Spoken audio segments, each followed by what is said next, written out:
Kajian Fathul Bari Kitabu Fadho Ili Ashabin Nabi Sallallahu Alaihi Wasallam. Kitab atau tentang keutamaan sahabat Nabi Sallallahu Alaihi Wasallam.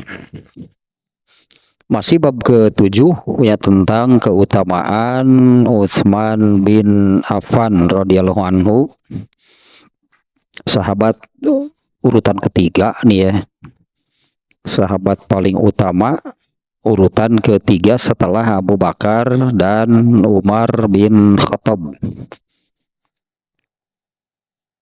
Mungkin yang paling menonjolnya tentang Utsman bin Affan itu yang kemarin sudah ya di satu hadis, yaitu yang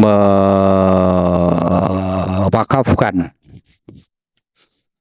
sumur rumah, namanya sebuah rumah sumber air yang asalnya milik Yahudi, di mana oleh orang Yahudi itu dipersulit gitunya, orang Islam untuk mengambil airnya dipersulit. Rasulullah SAW menganjurkan untuk membelinya, ternyata oleh Utsman bin Affan bukan dibeli untuk pribadi tapi diwakafkan, dan sampai sekarang masih ada. Nah, luar biasa ya, jariyahnya sudah 15 abad.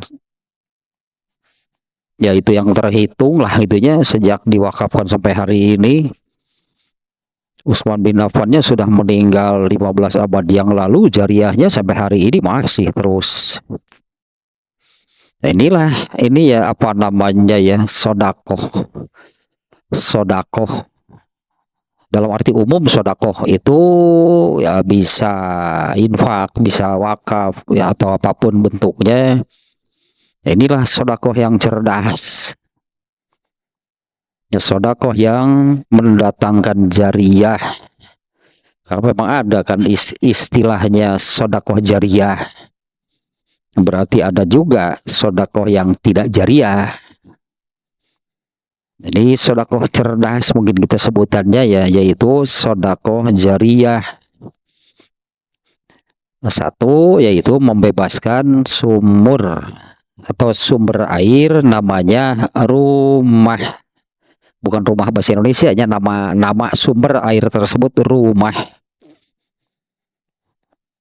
Kemudian satu lagi ya, yaitu Utsman bin Affan itu apa namanya sebutannya ya, ditekel atau di sliding ketika mau perang Tabuk ya, dimana ya biayanya cukup besar ya, karena jaraknya cukup jauh, dan perangnya juga bukan perang Tabuk itu ternyata bukan dengan orang Tabuk. Perang Tabuk itu perangnya dengan orang luar negeri, dengan apa sebutannya kalau nggak salah itu dengan pihak apa namanya Bizantium. Nah, seluruh keperluan perang oleh Utsman bin Affan ya, sendirian. Ya, kemarin itu berapa sih? Kayaknya lupa lagi nih. Kita lihat nih ininya diulas sedikit yang kemarin nih, hadisnya tentang yang ini. Hadis riwayat Imam Ahmad.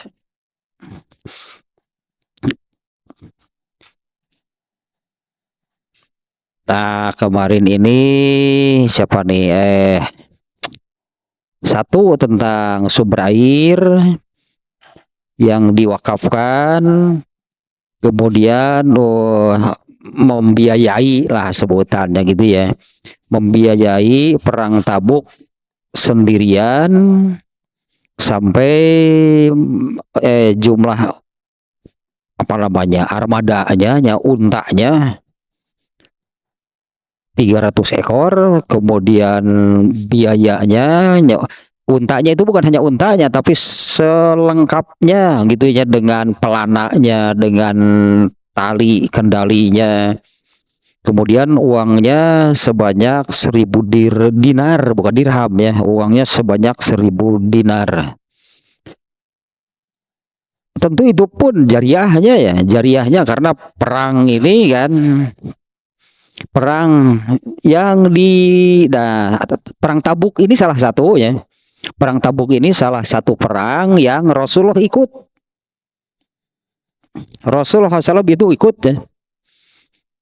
Ternyata apa ya, Rasulullah SAW itu apabila sedang berperang,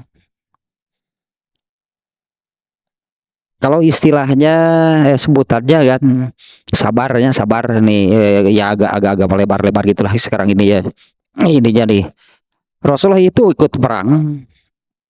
Ternyata Rasulullah SAW itu seorang yang kalau ketika berperang yang paling sabar atau sabarnya, karena kan sabar itu di semua sektor, di semua aspek gitu ya, sabar itu ada. Dimana kan arti sabar itu berpegang kepada agama. Nah, itu arti sabar itu kan berpegang kepada agama, mendahului yang lain. Nah, kalau dalam situasi perang, kalau di dalam perang yang sabar itu yang seperti apa? Yang paling berani. Nah, ternyata Rasulullah SAW itu bukan hanya sebagai ini kalau ikut perang, bukan hanya mengomando terjun. Rasulullah itu benar-benar ya terjun berperang seperti yang lainnya. Dan ternyata yang sebutannya ya, apabila Rasulullah SAW itu ikut berperang, disebutnya yang paling berani, yang paling gagah berani, nupang jagoan anak Nabi. Ternyata kalau beliau ikut perang, itu salah satunya ya salah satu perang yang Rasulullah SAW ikut, yaitu perang Tabuk.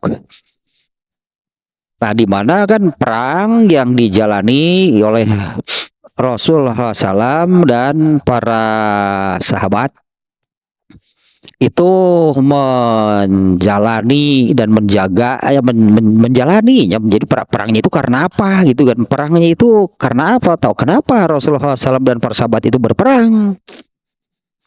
Mereka ini berperangnya ini tetapnya dalam rangka dalam rangka apa namanya ya, menjalankan misi. Itulah misi Allah mengutus seorang nabi ya. Misi Allah mengutus seorang nabi, seorang rasul itu untuk apa sih misinya? Misinya adalah menurunkan ilmu. Ini tugas pokok Rasulullah SAW itu adalah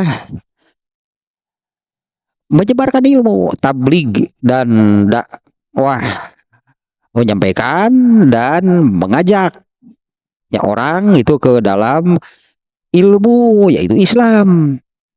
Ini kan misi Allah mengutus Rasulullah SAW itu urusan ilmu. Ternyata dalam perjalanannya menjalankan tugas dari Allah ya, harus sampai berperang. Ternyata itunya itu di apa namanya, perjalanan menyampaikan ilmu sesuai dengan misi Allah itu ternyata harus sampai berperang. Berarti perangnya ini dalam dalam rangka menjalankan misi, dalam rangka menyebarkan ilmu. Nah, disitulah ada jariah. Disitulah ada jariah. Di mana hal ini apa namanya ya, tercium lah gitu ya oleh Utsman bin Affan. Maka tanpa tidak segan-segan, artinya ya tekagok cek orang Sunda mah bro-broan, Utsman bin Affan ya mengeluarkan hartanya untuk kepentingan perang. Karena perang di sini kan perang dalam rangka menjalankan misi Allah, dalam rangka menyokong, mendukung tugas Rasulullah SAW untuk menyebarkan ilmu. Maka di situ ada jariah. Jadi di situ ada jariah. Dan sangat besarnya 300 ekor unta kan, satu ekor untanya saja berapa? Uangnya ya untanya, ya biayanya untuk kepentingan perang Tabuk itu tidak tercampuri orang lain. Sama kan ada kejadiannya 15 abad yang lalu, tapi ilmunya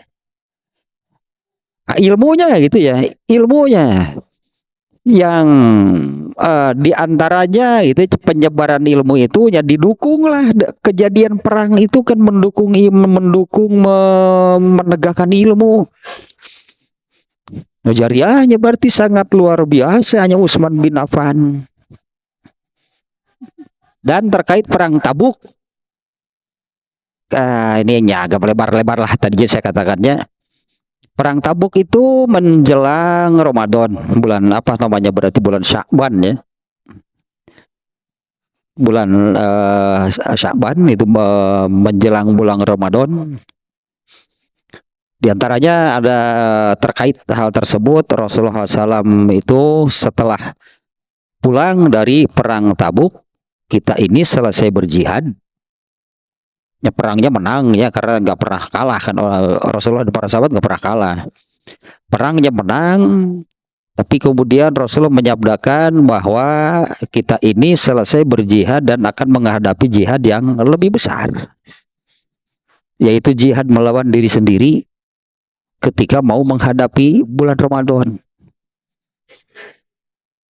Rasulullah menyebutnya ini jihad berat, menghadapi diri sendiri. Kalau sebelumnya kan menghadapi musuh gampang lah gitunya, ringan kalau menghadapi musuh kafir. Karena semua orang kafir itu kan semua orang kafirnya orang-orang yang takut mati. Seperti sekarang lah, ininya kebetulan juga si Israel itu. Israel lagi kan lagi in sih sekarang nih ya. Pasukan Israel tuh uyuhan cik urang mah perang nah dasarian paeh manehna mah. Sementara itu kan dari seperti dulu para sahabat ya, mereka itu kan perangnya itu sabar, menjalankan agama, berpegang kepada agama. Menurut ajaran Islam, orang Islam itu harus cinta mati, sebutlah cinta akhirat, artinya cinta mati, bukan cinta dunia. Bukan cinta dunia dan cinta mencintai keduniaan sehingga takut mati. Eta sapaket eta teh hubud dunia wa karahiyatul maut, eta sapaket eta. Hubud dunia, mencintai dunia dan keduniaan dan takut mati. Pasti orang cinta dunia pasti takut mati. Kalau para sahabat cinta akhirat, ingin mati sebetulnya kan, ingin cepat mati itu artinya kan karena segera berarti ke akhirat. Hanya tidak boleh saja kan berdoa minta dipercepat, nggak boleh. Kemudian berperangnya itu karena ingin mati, nggak boleh. Berperang itu harus karena menegakkan Islam. Adapun kemudian gugur di medan perang, eta mah bonus, itu milik. Kemudian satu hal lagi, pulang dari perang Tabuk itu, ini kejadian ini nih, pulang dari perang Tabuk. Tabuk itu sekitar 800 km lah dari Madinah, ke arah utaranya dari Madinah itu ke utara gitu, kalau letak geografisnya di sebelah utara kota Madinah kurang lebih 800 km. Nah, kita bayangkan kan 800 km naik unta berapa lama. Nah, pulang dari perang Tabuk itu, nah ini ada kejadian yang ini. Karena menjelang Ramadan kan, panas berarti. Menjelang Ramadan berarti cuacanya sangat panas. Sehingga perjalanannya itu Mekah Madinah saja 6 hari. 7 hari lah gitunya. Dulu itu Rasulullah SAW ketika ibadah haji dari Madinah ke Mekah perjalanannya 1 minggu. Jaraknya 450 kilometer. Mekah Madinah itu 450 kilometer 1 minggu. Nah, kalau ke Tabuk berapa lama? Ya lebih lama lagi lah ya. Juga dalam kondisi menjelang Ramadan itu cuacanya sangat panas. Sehingga perjalanannya itu dilakukan malam hari. Nah, perjalanannya dilakukan malam hari. Ya kalau siang, tuh siang melakukan perjalanan di gurun aja di kere atau itu jarang di kere dan gararing. Malam hari. Ini kejadian ini nih. Ketika mendekati waktu subuh. Ya mendekati waktu subuh nih pada satu malam ya, karena kan beberapa malam dia perjalanannya. Pada satu malam ketika mendekati waktu subuh, ada salah seorang sahabat yang berkata kepada Rasulullah, bagaimana kalau kita istirahat dulu karena ini sudah sangat lelah gitunya, ya, karena sudah beberapa malam kan melakukan perjalanan. Kemudian Rasulullah menjawab, tanggung lah kalau mungkin kitanya, tanggung ini sebentar lagi nih menjelang subuh. Kalau sekarang istirahat lalu ketiduran, pasti bablas subuh kita kesiangan. Tapi Rasulullah pun sebetulnya sama ya, Rasulullah juga ya manusia lah. Beliau juga merasakan kelelahan, capek. Akhirnya beliau menyetujui, tapi Rasulullah SAW kemudian menanyakan, siapa yang tidak akan tidur? Ya, siapa yang tidak akan tidur? Untuk nanti kalau masuk waktu subuh, gitulah ya, bangunkan semuanya. Tetapnya sholat begitu teh. Dalam kondisi apapun. Dalam kondisi apapun itu ya, di awal waktu. Bukan di awal waktu, begitu masuk waktu sholat ya, disitulah waktunya sholat. Berarti saat itu Bilal yang menyanggupi, saya Rasulullah biar saya yang jaga, saya nggak akan tidur. Oh boleh kalau begitu aman, sudah kita istirahat. Ya bener lah, semuanya begitu nempel ke bantal teh, langsung jadi capek tuh. begitu nempel teh benar tibra. Tinggallah Bilal sendirian. Ya yang menyatakan kesanggupan tidak akan tidur ya. Ya sendirian deh yang ngobrol apa namanya ya sendirian, batur ngobrol. Kopi tapang pakai coba kopi tuh oke Bilal nih. Akhirnya Bilal itu asalnya mengusir ngantuk gitulah kurang lebihnya, jalan gitu. Ya akhirnya Bilal juga sama kan kecapean. Akhirnya duduk, kemudian bersender, las Bilal juga ketiduran. Dan kemudian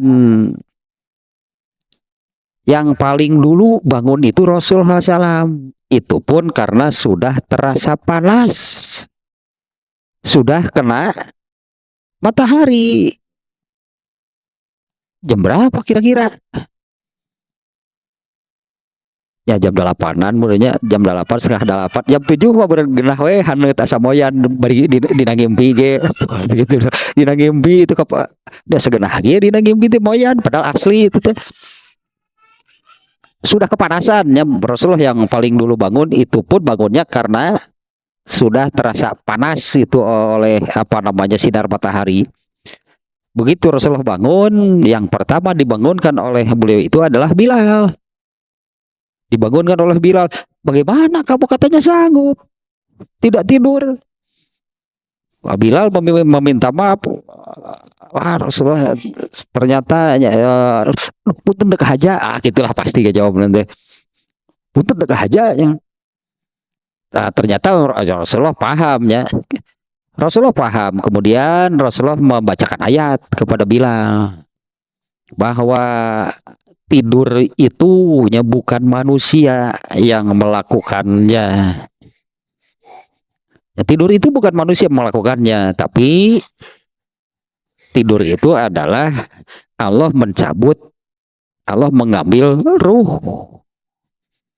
Apabila Allah kembalikan lagi, maka bangun lagi. Kalau tidak Allah kembalikan lagi, ya terus saja mati berarti. Nah, Rasulullah paham ya kalau Bilal sampai ternyata juga ketiduran. Nah, kemudian Rasul membacakan ayat, artinya ya bukan salah Bilal, ya Allah yang mengambil ruh Bilal. Nah, kemudian Rasulullah SAW Bilal membangunkan semuanya. Kemudian azan jam 8 berarti ya ada subuh. Azan, kemudian wudhu, lalu sholat qobla subuh, kemudian berjamaahnya jam sholat subuh jam 8. Nah, iya, ini kejadiannya jadi perang Tabuk yang barusan. Ini yang suka dijadikan dalil. Banyak ya. Orang Islam itu yang sholat subuhnya setelah waktu subuhnya habis.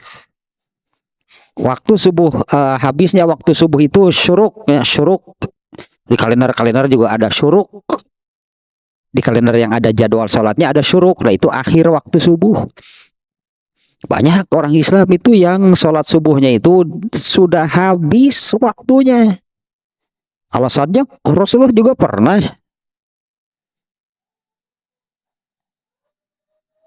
Rasulullah pernah itu bukan untuk menjadi contoh, untuk terus saja kalau sholat subuh itu setelah waktunya habis. Kalau dari kronologisnya kan kelihatan. Kenapa Rasulullah sampai kesiangan? Intinya kenapa Rasulullah sampai kesiangan?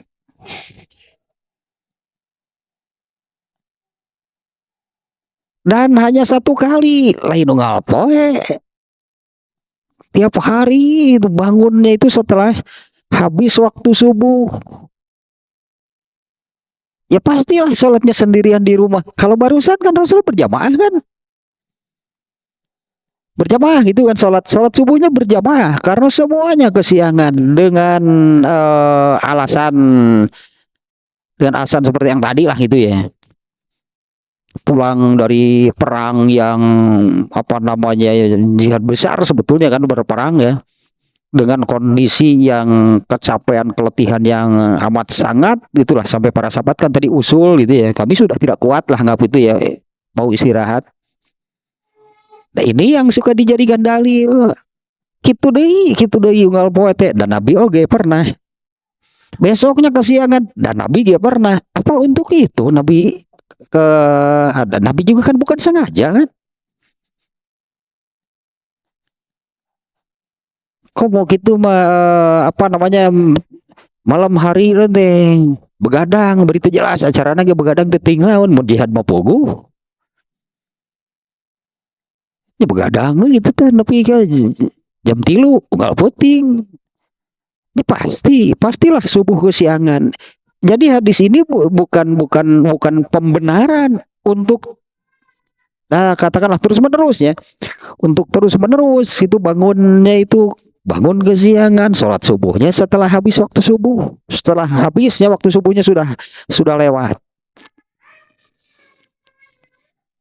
Banyaknya yang menjadikan hadis itu pembenaran, jadinya dijadikan pembenaran untuk seperti itu. Kalaupun mau demikian, tetap harus sararea atau keberangan, terus berjamaah seperti yang Nabi lakukan. Nah, kemudian penyebabnya apa? Itu kan penyebabnya apa sampai terjadi demikian? Sekali lagi nih, hadis ini sering banyaknya yang menjadikan pembenaran itu untuk terus menerus bangun kesiangan, sholat subuhnya setelah habis waktu. tentu itu salah besarnya kalau kalau demikiannya itu salah besar. Karena ini hanya sekali dan itu pun berjamaah gitu kan, kesiangannya berjamaah dalam satu kejadian, dalam satu acara yang sama gitu ya, kemudian semuanya kesiangan berjamaah. Bilal azan ya, Bilal azan ya waktu pada kejadian itu Rasulullah memerintahkan Bilal untuk azan, sementara azan itu kan pada waktunya, mana boleh azan bukan waktunya. Di mana boleh kan azan bukan pada waktunya. Jadi bagi Rasulullah dan para sahabat saat itu, di saat itu azannya. Makanya bagi mereka benar azan di situ, adzan subuh pada waktunya, qobla subuh, sholat subuh pada waktunya untuk Rasulullah dan para sahabat pada kejadian itu. Jadi salah besar itu kalau pembenaran, merasa tidak bersalah, merasa tidak berdosa, bahkan sebetulnya sah nggak sholatnya kalau terus-menerus demikian. Kan yang disebut pembenaran artinya salah, itunya yang salah, maka dicarilah pembenarannya. Kalau tidak ada kejadian apa-apa, mestinya kan, komodana dina hadis nu ieu teh mah, yang ini nih diantaranya syarat dalam Kitabul Mawaqitnya di Sahih Bukhari itu, kalau saya masih ingat nih, bab waktu sholat asar. Ya, babnya tentang mawaqit, tentang waktu-waktu ya, karena sholat wajib ini kan ada waktu-waktunya masing-masing. Nah, pada ini dalam bab waktu sholat asar, Rasulullah SAW menyabdakan seperti ini. Ini isinya kurang lebih seperti ini. Barang siapa, jadi ini semacam syarat nih, ini syarat nih. Jadi kurang lebih seperti inilah maknanya ya. Barang siapa ingin melihat Allah secara langsung pada hari kiamat, hendaklah jangan dikalahkan. Kurang lebih demikiannya, jangan dikalahkan untuk mengerjakan sholat sebelum terbit matahari dan sebelum tenggelam matahari, yaitu subuh dan asar. Nah, yang dimaksud oleh Imam Bukhari ya dengan hadis itu adalah ini syarat nih. Kalau ingin melihat Allah secara langsung, maka syaratnya adalah sholat subuh dan asar di awal waktu. Berarti sholat subuhnya dan asarnya di awal waktu. Karena kalau yang tadinya sering, bisa jadi tiap hari itunya, sering terus menerus bangun kesiangan sholat subuhnya setelah habis waktunya. Ini pertanyaan dari saya, sah nggak sholatnya kalau demikian? Ya jangankan kalau menurut hadis barusannya Rasulullah menyebutkan ya ini semacam syarat itulah. Kalau ingin melihat Allah secara langsung, maka janganlah kalian dikalahkan oleh sholat sebelum terbit matahari dan sebelum tenggelamnya. Nah, orang-orang tinggal heula atuh ieu nanya sugan tah hadis nu bieu tah lebar tah mumpung ingat di Bukhari ya. Ya gitu ya ini keywordnya nih.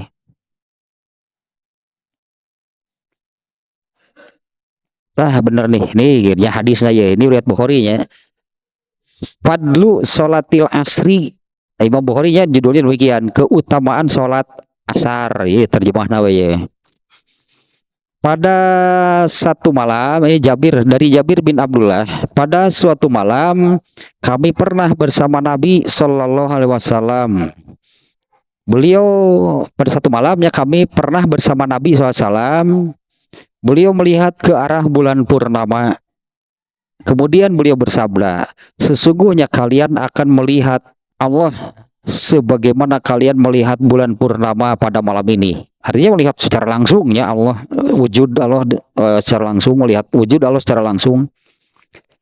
Dan kalian tidak akan saling berdesakan ya dalam melihatnya. Maka Ini bahasanya seperti ininya, jika kalian mampu tidak terlewatkan untuk melaksanakan sholat sebelum terbit matahari dan sebelum terbenamnya, maka lakukanlah. Kemudian beliau membacakan ayat dan bertasbihlah, memuji Tuhanmu sebelum terbit matahari dan sebelum terbenamnya, yaitu surat Qaf ayat 39.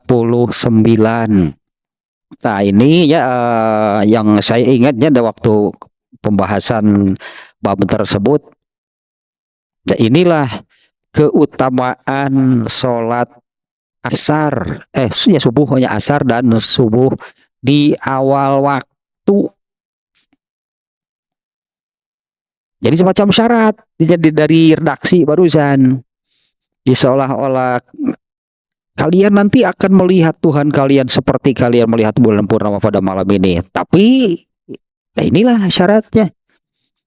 Janganlah sampai dikalahkan oleh atau melaksanakan sholat sebelum terbit matahari dan setelah dan sebelum terbenamnya. Secara rauh itunya dari hadis yang barusan, kalau orang yang terus-menerus sering bangun kesiangan, sholat subuhnya setelah habis waktu subuhnya, kemudian ketika asar sekitu aya azan, nangkringnya bukan HP bari udud ahes ya tuh gitu mah. Jadi banyak apa namanya ya inilah gitu ininya apa namanya ilmunya gitu, inilah hadisnya. Nah, yang tadinya Rasulullah kejadian bangun kesiangan itu ketika pulang dari perang Tabuk dengan kondisi demikian. Itu pun kan sudah dengan usaha kan Rasulullah itu, yaitu kepada apa namanya Rasulullah itu sebelum menyetujui ya lah boleh kita tidur, tapi siapa yang tidak akan tidur? Nah, ternyata Allah menakdirkan, Allah mengambil ruh Bilal, tidur juga Bilal ternyata. Jadi bukan apa namanya, bukan beda lah jeung nu ayeuna mah. Tidur larut tanpa kepastian bangun nanti waktu subuh. Dan kepentingannya apa? Ating lawan ngeriung we ngarobrol. Unggal subuh we kaberangan. Kumaha atuh jadi orang Islam deh. Kau mencek Abu Ubaidah teh mah bersemangat ngebela Palestina, sia mencek Abu Ubaidah teh salat subuh we kaberangan. Dilegungkeun aku Abu Ubaidah nu kitu nya, karena Abu Ubaidah kan mengatakan demikian. Dan memang benar masalahnya demikian. Cukuplah Abu Ubaidahnya menyebutkan sholat subuh. Karena kalau sholat subuhnya sudah tepat di awal waktu berjamaah, masa zuhur enggak gitulah. Tapi kalau ada yang zuhur berjamaah, asar berjamaah, subuh belum tentu. Jadi ada Abu Ubaidah pinter atuh makanya jadi jubir. Nah, kami di sini berjuang dengan darah dan air mata, kalian berjuanglah dengan nafsu kalian, yaitu untuk bangun sholat subuh di awal waktu. Penuhkanlah itunya saf-saf sholat berjamaah, itulah jihad pertolongan kalian untuk kami lah itu yang sedang perang di sini. Tahu kan ini ya? Nah sekarang mulai nih hadisnya nih ya. Hadis yang pertama ini sudah nih hadis yang pertama karena pada hadis ini terkait dengan Abu Bakar, Umar bin Khattab dan Utsman bin Affan. Nah, di mana bab-bab sebelumnya nomor 1 kan keutamaan Abu Bakar, 2 keutamaan Umar bin Khattab. Ini yang ketiga urutannya yaitu Utsman bin Affan. Nah, hadis ini di bab keutamaan Abu Bakar ada, di keutamaan Umar bin Khattab ada. Nah, sekarang ini di sini juga dimuat lagi oleh Imam Bukhari. Nah, hadisnya yang inilah kita baca sekilas saja nih ya, karena ini sudah hanya pada pembahasan keutamaan Abu Bakar dan Umar bin Khattab. An Abi Musa radhiyallahu anhu anna Nabiyya sallallahu alaihi wasallam dakhala haitan wa amaroni bihifzi babil hait. Dari Abu Musa semoga Allah meridhoinya, Nabi SAW, ya dia berkata, Nabi SAW masuk ke satu kebun dan beliau memerintahkanku untuk menjaga pintu kebun tersebut. Faja'a rajulun yasta'zinu faqala i'zan lahu wa basyirhu bil jannah. Kemudian datanglah seseorang meminta izin untuk masuk. Kalau dari sebelumnya kan Abu Musa'nya yang jaga pintu lari dulu menemui Rasulullah. Ada orang yang yang ingin masuk, ada Abu Bakarnya, itu ada orang yang ingin masuk, Abu Bakar ingin masuk. Nah ini Rasulullah mau mengatakan seperti ini, boleh izinkan, dan nah ininya, dan sekalian itulahnya beritahukan kabar gembira tentang jaminan surga baginya. Nah di sini, kalau di sini redaksinya demikian nih, faja'a rajulun yasta'zinu faqala. Ada seseorang yang minta izin untuk masuk. Nah kemudian Rasulullah menyabdakan, izan lahu wa basyirhu bil jannah. Ya, biarkan atau izinkan dia masuk dan sampaikan kabar gembira, yaitu tentang jaminan baginya surga. Faiza Abu Bakrin. Ternyata orang itu adalah Abu Bakar.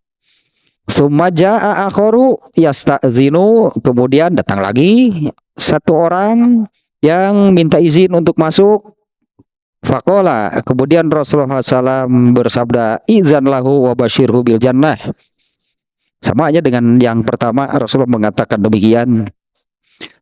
Ya, izinkan dia masuk dan berilah kabar gembira dengan jaminan surga. Faiza Umaru. Ternyata orang yang kedua ini adalah Umar bin Khattab. Summa jaa akharu. Kemudian datang lagi satu orang yasta'zinu, yang meminta izin untuk masuk. Fasakata hunaihatan. Nah Rasulullah di sini diam dulu di sebentar. Kalau tadi kan langsung biarkan dia masuk. Kalau untuk orang yang ketiga di sini fasakata hunaihatan, Rasulullah SAW itu diam beberapa saat. Summa qala, kemudian bersabda, izan lahu wa basyirhu bil jannah. Ala balwa satusibu. Ya, izinkan dia masuk dan beri kabar gembira kepadanya tentang jaminan surga, tapi ala balwa satusibuhu, hidupnya agak penuh liku-liku lah. Hidupnya terjal gitu, hidupnya penuh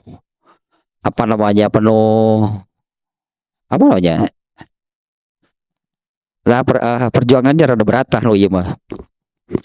Faiza Utsman bin Affan. Ternyata orang tersebut adalah Utsman bin Affan. Qala Hammadun. Di mana ya? Pada jalan yang lain, nah bukan riwayat yang lainnya, pada ya gitulah ini ilmu hadis sih sebetulnya ya.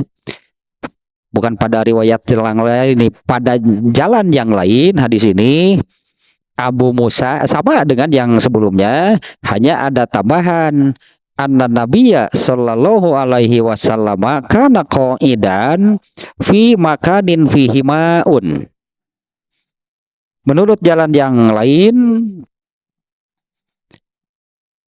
redaksinya adalah Nabi SAW di dalam kebun tersebut duduk di satu tempat yang di sana terdapat air. Di hadis yang sebelumnya, di hadis ini ya, pada hadis yang dimuat pada keutamaan Abu Bakar, Rasulullah itu duduk di pinggir selokan atau paritnya di dalam kebun, itu ada parit. Beliau duduk di pinggir parit. Kemudian ketika Abu Bakar datang, Abu Bakar duduk di sebelah kanan kalau nggak salahnya. Ketika Umar datang, Umar kemudian duduk di sebelah kiri. Jadi berjejer 3. Ketika Utsman bin Affan datang, tempatnya sudah habis. Maka Utsman bin Affan mengambil tempat berhadapan dengan Rasulullah SAW. Jadi posisi duduknya demikian. Ketiganya apa namanya, meletakkan, mencelupkan kakinya ke dalam parit tersebut. Nah, Rasulullah SAW itu hanya duduk di satu tempat, fihi maun, ya di pinggir parit lah gitunya, supaya lebih gampang. Di dalam kebun tersebut Rasulullah SAW duduk di pinggir parit yang apa namanya, kakinya ya, kakinya dimasukkan ke dalam parit tersebut. Waqad kasyafa an rukbataihi aw rukbatihi. Nah, karena kakinya dimasukkan ke dalam air, maka gamisnya oleh Rasulullah diangkat, ditarik. Posisinya duduk, kakinya ke bawah. Jadi bukan bengkok gitulah katakannya. Bukan berdiri, duduk gitu. Duduk, kemudian kakinya dimasukkan ke dalam parit. Nah, makanya bajunya diangkat. Gamis kan, pakai gamisnya pakai, apalagi kalau Abu Bakar kan gamisnya panjang sampai menyapu lantai. Nah, gamisnya diangkat tentunya supaya tidak basah, hingga lutut beliau itu kelihatan. Kasyafa an rukbataihi falamma dakhala Utsmanu ghattaha. Ketika Utsman bin Affan datang, Rasulullah SAW menutupi lututnya. Jadi ketika Abu Bakar datang, Rasulullah tidak menutupi lututnya. Ketika Umar bin Khattab datang juga sama. Tapi ketika Utsman bin Affan datang, Rasulullah buru-buru itu menutupi lututnya. Nah, di dalam riwayat yang lain, kenapa gitu ya? Kenapa demikian? Ketika Abu Bakar yang datang tidak diubah, tidak ditutupi lututnya. Ketika Umar bin Khattab yang datang tidak ditutupi, tapi ketika Utsman bin Affan yang datang, Rasulullah buru-buru menutupi lututnya. Rasulullah SAW menjawab, aku malu itu dengan Utsman bin Affan. Karena Utsman bin Affan itu orangnya selalu berpenampilan rapi. Kejadian ini juga pernah harinya. Kejadian seperti ini juga pernah. Rasulullah dalam posisi berbaring di sebuah balai dipan. Dipan. Dipan dah tuh. Tinal Basia. Rasulullah SAW berbaring itunya. Ternyata apa namanya? Ya, bajunya, gamisnya tersingkap lah hingga pahanya terbuka. Ini paha Rasulullah gitu ya terbuka. Biasanya kan ya ini kan budaya. Inilah pakaian orang Arab, selalu pakai gamis kan jarang, berarti orang kelihatan pahanya. Nah, pada satu kesempatan beliau berbaring, bajunya tersingkap sehingga pahanya kelihatan. Ketika Abu Bakar datang, Rasulullah tidak mengubah apa-apa, pahanya kelihatan oleh Abu Bakar. Ketika datang Umar bin Khattab, Rasulullah tidak mengubah posisinya ataupun kemudian menutupi pahanya. Ketika datang Utsman bin Affan, Rasulullah itu malah buru-buru bangun kemudian menutupi pahanya. Itu juga kalau nggak salah itu Rasulullah ditanya itu pada kejadian tersebut. Nah, kenapa ketika Abu Bakar yang datang seperti itu, Umar bin Khattab yang datang seperti itu, tapi ketika datang Utsman bin Affan, Rasulullah buru-buru bangun dan menutupi pahanya. Nah, jawabannya demikian. Aku malu dengan Utsman bin Affan itu karena Utsman bin Affan itu selalu berpenampilan rapi. Dan kemarin kan Utsman bin Affan itu gelar bukan kunyah tapi lakob bahasa Arabnya. Gelarnya kan Zunnurain. Zunnurain itu kalau terjemahnya memiliki dua cahaya. Gelar ini didapatkan oleh Utsman bin Affan dari hal ini. Utsman bin Affan itu menikahi dua anak kandung Rasulullah.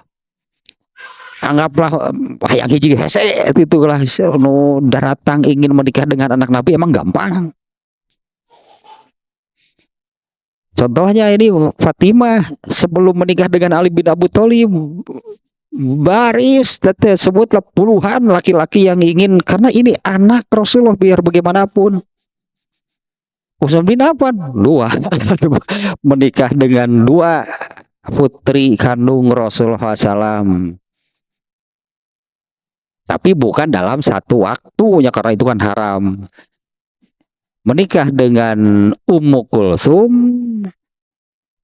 meninggal, kemudian menikah dengan adiknya Ruqayyah. Nah, karena menikahi dua anak kandung Rasulullah SAW ini, Utsman bin Affan itu diberi gelar Zunnurain. Terjemahnya Zunnurain itu pemilik dua cahaya. Tapi kan ini ya Rasulullah kan gak akan sembarangan sebut mere budak mikun budak kata kasaha tuh, tentu bukan kepada orang sembarangan. Ya ternyata kan Utsman bin Affan itu salah satu dari sahabat yang dijamin masuk surga tanpa hisab. Dan di antara semua sahabat itu Utsman bin Affan itu urutan ketiga, setelah nomor satu Abu Bakar, yang kedua Umar bin Khattab, yang ketiganya adalah Utsman bin Affan. Kemudian hadis kedua nih, ini semuanya ada 5 ya, Imam Bukhari memasukkan 5 hadis nih tentang keutamaan Utsman bin Affan. Nah, yang pertama hadis yang barusan, kalau hadisnya tadi kan ini sudah juga dimuat oleh Imam Bukhari dalam bab keutamaan Abu Bakar, 2 keutamaan Umar bin Khattab. Nah, di sini pun dimuat karena pada kejadian tersebut ada 3 orang itu ya, Abu Bakar, Umar bin Khattab, Utsman bin Affan. Pada kejadian ini ada 3 orang sahabat yang ini keutamaan kan. Abu Bakar ini hadisnya sebutlahnya, keutamaan Umar bin Khattab ini hadisnya, keutamaan Utsman bin Affan ini hadisnya. Menurut hadis ini ada kesamaan tentang keutamaan ketiganya, yaitu ketiga orang ini disebutkan oleh Rasulullah SAW seperti tadi redaksinya demikian. Izan lahu, ada orang yang minta izin mau masuk, izinkan dia masuk. Nah, ini tambahannya, wa basyirhu bil jannah, izinkan dia masuk dan beritahukan kepada orang tersebut tentang jaminan masuk surga tanpa hisab. Nah, untuk ketiga orang ini kan Rasulullah mengatakan hal yang sama. Ya tentulah itunya pantaslah kalau 10 orang sahabat yang dipastikan masuk surga itu keutamaannya, keistimewaan itu tentu hal yang istimewa. Sampai sudah disebutkan, dipastikan masuk surganya tanpa hisab, amat sangat gitulah istimewa. Semuanya ada 10-nya sahabat yang demikian. Nah, kalau urutannya 1, 2, nah ini Utsman bin Affan ini urutan ketiga. Kemudian hadis kedua nih, ini hadisnya agak panjang juga nih ya, sambil kita langsung terjemah saja nih. Ubaidullah an Ubaidillah ibni Adi ibnil Khiyar. Ubaidullah ini namanya nih ya, Ubaidullah bin Adi bin al Khiyar. Nah, dia berkata, Al-Miswar bin Makhromah dan Abdurrahman bin Al-Aswad bin Abdu Yagus. Hari nyebutnya sok jadi pabelit itu. Yang pertama nih nama orangnya Ubaidullah bin Adi. Nah, itulahnya Ubaidullah bin Adi. Dia mengatakan ada 2 orang nih, yaitu Al-Miswar bin Makhromah dan Abdurrahman bin Al-Aswad. Kedua orang ini berkata kepada Ubaidullah bin Adi, ya orang pertama yang disebut tadi. Nah, kedua orang ini berkata demikian. Ma yamna'uka an tukallima Utsmana li akhihi al-Walidi faqad aksaron nasu fihi. Kenapa kamu tidak juga berbicara kepada Utsman bin Affan tentang saudaranya, saudara Utsman bin Affan ya? Kenapa kamu tidak juga berbicara kepada Utsman bin Affan tentang saudaranya, yaitu Al-Walid namanya?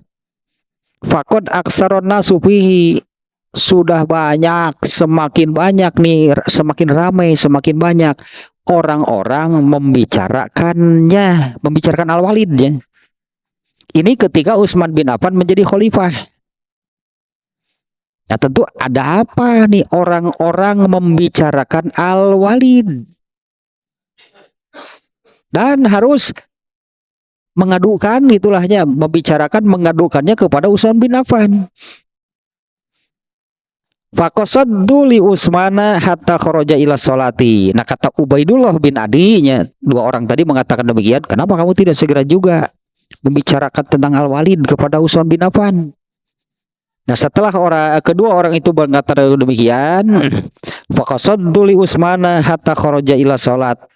Nah, aku bermaksud menemui Utsman bin Affan hingga aku menunggunya beliau keluar untuk mengerjakan sholat. Nah, ketika bertemu, aku berkata kepadanya, inna li ilaika hajatan, saya ada perlu. Ini kata Ubaidullah bin Adi ya, saya ada perlu denganmu. Wahia nasihatun laka, yaitu aku ingin memberi nasihat kepadamu.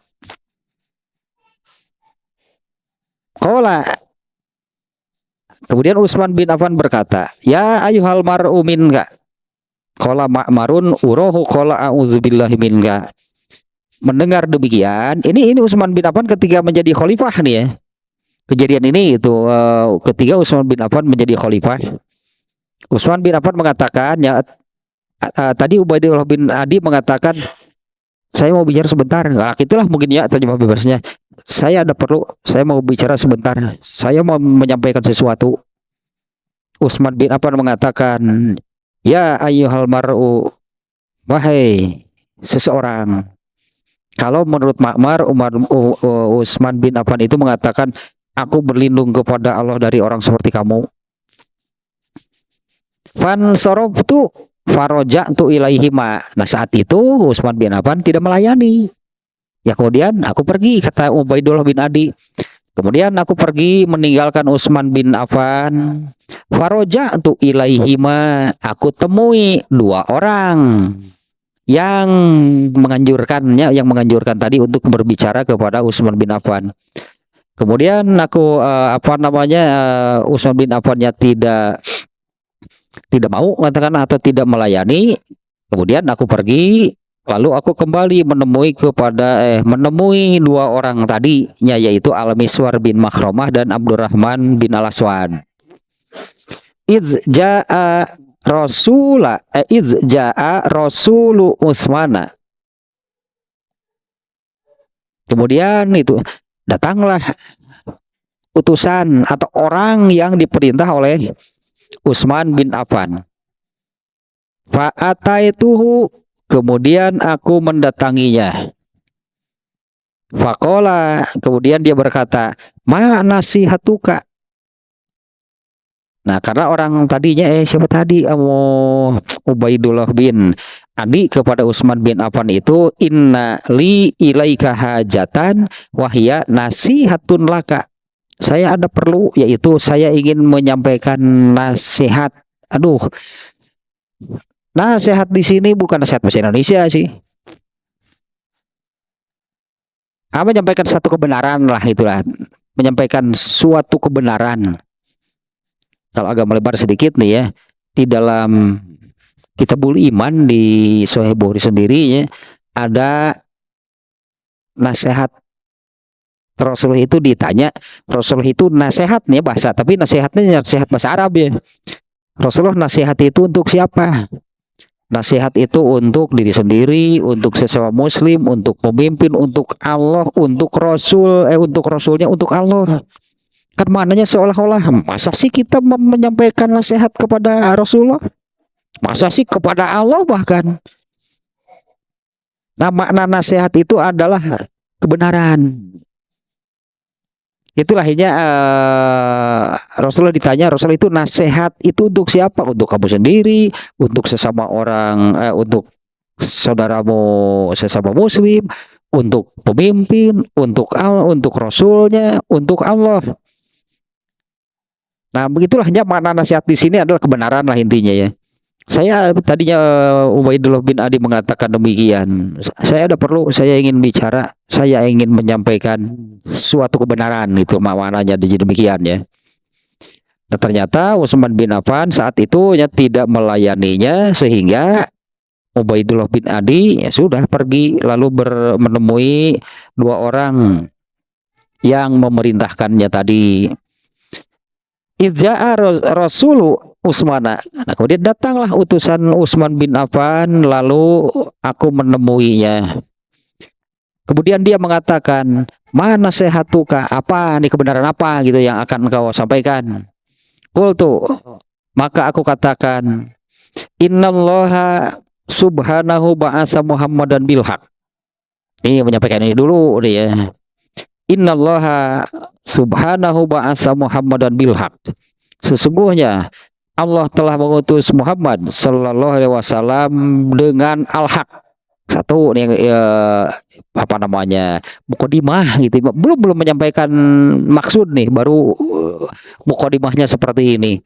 Sesungguhnya Allah telah mengutus Muhammad SAW dengan al-haq wa anzala alaihil kitab. Dua gitulahnya, dan Allah telah menurunkan Al-Quran. Wa kunta mimanistajaba lillahi wali rasulih. Tiga, dan engkau adalah orang yang memenuhi panggilan Allah dan Rasulnya. Ya, wa kunta mimanistajaba lillahi wali rasulihi SAW, dan engkau salah satu orang yang memenuhi panggilan Allah dan Rasulnya SAW. Fahajartal hajarotaini. 4, berarti engkau termasuk orang yang mengalami hijrah 2 kali. Hijrah pertama para sahabat itu ke Habasyah, hijrah kedua ya ke Madinah. Hanya kalau Rasulullah hijrahnya hanya sekali ke Madinah. Dan engkau orang yang mengalami 2 kali hijrah. Wasahibta Rasulullah sallallahu alaihi wasallam, dan engkau menemani Rasulullah SAW. Wa ra'aita hadiyahu, dan engkau sudah menyaksikan petunjuknya, hadiyunya, hidayahnya. Tuh berapa nih? Mukadimah nih ya, belum menyampaikan maksud yang sebenarnya. 1, demi benci orang seolahnya sesungguhnya Allah telah mengutus Muhammad dengan al-haq. 2, Allah telah menurunkan kitab. 3, engkau salah satu orang yang memenuhi panggilan Allah dan Rasulnya. 4, engkau adalah orang yang mengalami 2 kali hijrah. 5, engkau menemani menjadi sahabat Rasulullah SAW. 6, dan engkau telah melihat waro'aita hadiyahu, hidayah, petunjuk lah gitunya Rasulullah SAW. Nah ini nih yang disampaikannya. Waqad aksaron nasu fi sya'nil walid. Sungguh orang semakin banyak orang yang membicarakan tentang Al-Walid. Qad adrok ya ke waqad adrok tak Rasulullah SAW. Bukankah engkau telah qad adrok tak Rasulullah sallallahu alaihi wasallam? Utsman bin Affan nih, ini politik ya. Siapa tadi teh? Ubaidullah bin Adi menyampaikan demikian tadi dengan mukadimah yang mulai beratnya. Mukadimah ada 6 poin yang disebutkan. Ini yang disampaikan sebetulnya. Waqad aksaron nasu fi sya'nil walid. Sungguh sudah semakin banyak orang yang membicarakan tentang Al-Walid. Qala Utsman bin Affan menjawab, Adrokta Rasulullah, kamu bertemu dengan Rasulullah nggak? Ini Utsman bin Affan kepada Ubaidullah bin Adi ya. Kamu bertemu dengan Rasulullah nggak? Kalau tuh kata aku jawabnya, kata Ubaidullah bin Adi, tidak. Walakin khalaso ilayya min ilmihi ma yakhlusu ilal azra'i fi sitriha. Akan tetapi, jadi kamu bertemu Rasul, pernah bertemu dengan Rasulullah enggak? Tapi ilmunya sudah sampai kepadaku. Akan tetapi sudah sampai kepadaku ilmunya nih, apa namanya, ungkapan dalam bahasa Arab nih. Sebagaimana sampai kepada seorang gadis yang sedang dipingit di dalam kamarnya. Itu apa namanya, istilah gitu ya. Sudah sampai kepadaku ilmunya seperti atau sebagaimana ilmu tersebut sampai kepada seorang gadis yang sedang dipingit di dalam kamarnya. Artinya nggak ada yang gara-gara terhalang atau nggak apa, artinya sampai gitulahnya ilmunya, sudah sampai ilmunya kepada saya. Nah kemudian Utsman bin Affan berkata, amma ba'du fa innallaha ba'asa Muhammadan bil haq. Ini diurang oleh oleh Utsman bin Affan ya. Artinya benar, Allah mengutus Muhammad SAW dengan al-haq. Fakuntu mimanistajaba lillahi wali rasulih sallallahu alaihi wasallam. Benar, aku termasuk orang yang memenuhi panggilan Allah dan Rasulnya sallallahu alaihi wasallam. Wa amantu bima bu'itsa bihi. Benar, aku ini beriman kepada yang Allah turunkan. Wa hajartul hijrataini kama qulta. Benar, aku pun mengalami 2 kali hijrah seperti yang kau katakan. Wa sahibtu Rasulullah SAW. Benar, aku ini menemani menjadi sahabat Rasulullah SAW. Wa bayatuhu, dan bahkan aku berjanji setia kepada Rasulullah SAW. Fawallahi, nah ini ya, fawallahi ma'asaituhu, demi Allah aku tidak pernah maksiat terhadap Rasulullah SAW. Wala gosyastuhu, dan aku tidak pernah berbohong, menipu. Aku tidak pernah berbohong, tidak pernah membohongi, aku tidak pernah menipu, mencurangi Rasulullah SAW. Hatta tawaffahullahu, hingga beliau wafat.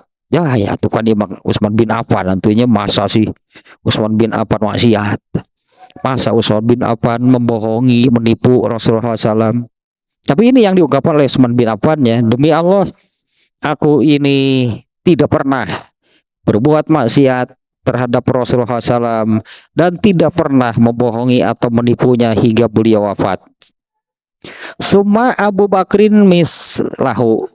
Kemudian terhadap Abu Bakar juga aku sama, aku tidak pernah maksiat kepada Abu Bakar sebagai khalifah ya, dan tidak pernah aku membohonginya, menipunya.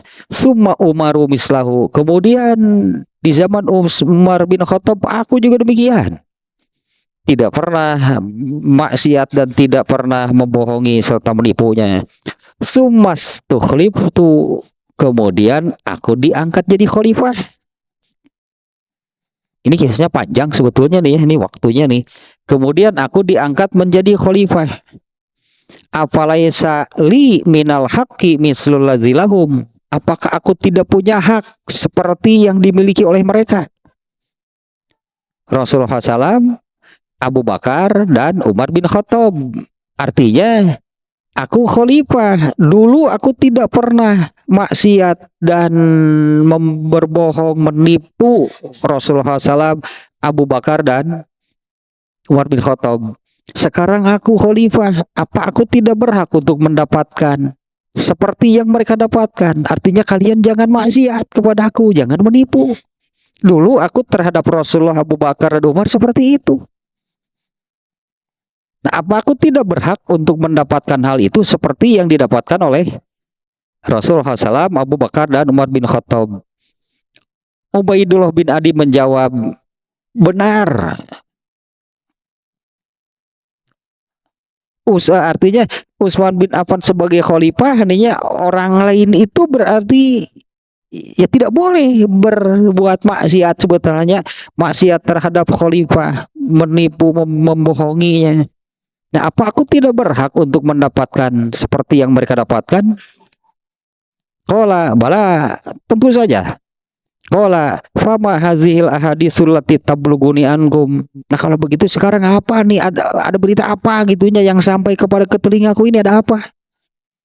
Karena orang-orang kata siapa nih tadi, Ubaidullah bin Adi, orang-orang semakin banyak membicarakan tentang Al-Walid.